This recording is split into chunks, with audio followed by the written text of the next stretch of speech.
ଆପଣମାନେ ମୋତେ ଦେଖିକରି ଜାଣିପାରୁଥିବେ ମୁଁ ଏଇଟା କାଏଁଯେ ରେଡ଼ି ହଉଛେ।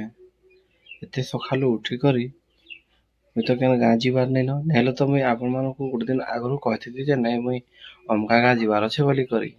ତ ଚାଲନ୍ ଦେଖମା ମୁଇଁ କାହିଁ ଯାଉଛେ। ସମସ୍ତଙ୍କୁ ଜୁହାର। ଯେନ୍ତାକି ଆପଣ ମୋତେ ଦେଖିକରି ଜାଣିପାରୁଥିବେ ସ୍ୱେଟର ଫିଟର ପିନ୍ଧି ଯାଇଛ। ଇଥର ଥଣ୍ଡାଟା ଟିକେ ବଢ଼ିଯାଇଛେ, ବହୁତ ବଢ଼ିଯାଇଛେ ଥଣ୍ଡା। କାଲି ତ ଟିକେ ଠିକ୍ ଲାଗୁଥିଲା, ହେଲେ ଆଜି ଥଣ୍ଡାଟା ବଢ଼ିଯାଇଛେ। ଥଣ୍ଡା ବଢ଼ିଯାଇଛେ ତାର୍ ମାନେ ଏଇଟା ନିଶ୍ଚୟ ଯେ କମ୍ବଲ ଫମଲ ଗୁଡ଼େଇ ହେଇକରି ଶୋଇଦେବା, ଦେହକେ ଦେଖବାକେ ପଡ଼୍ସି। ସେଥିର୍ଲାଗି ମୁଇଁ ପଲେଇଛେ ସ୍ୱେଟର ପିନ୍ଧିକରି।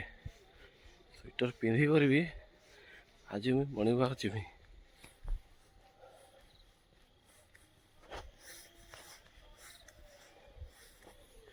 ମତେ ଦୋକାନରେ ବସି ବସି ଟିକେ ଲାଗୁଛେ ଯେ ମୁଇଁ ଟିକେ ଆହୁରି ମୋଟା ହେଇଗଲିନ ବୋଲିକରି। ସେଥିର୍ଲାଗି ସକାଳୁ ବାହାରିଛେ ମର୍ଣ୍ଣିଂ ୱାକ୍।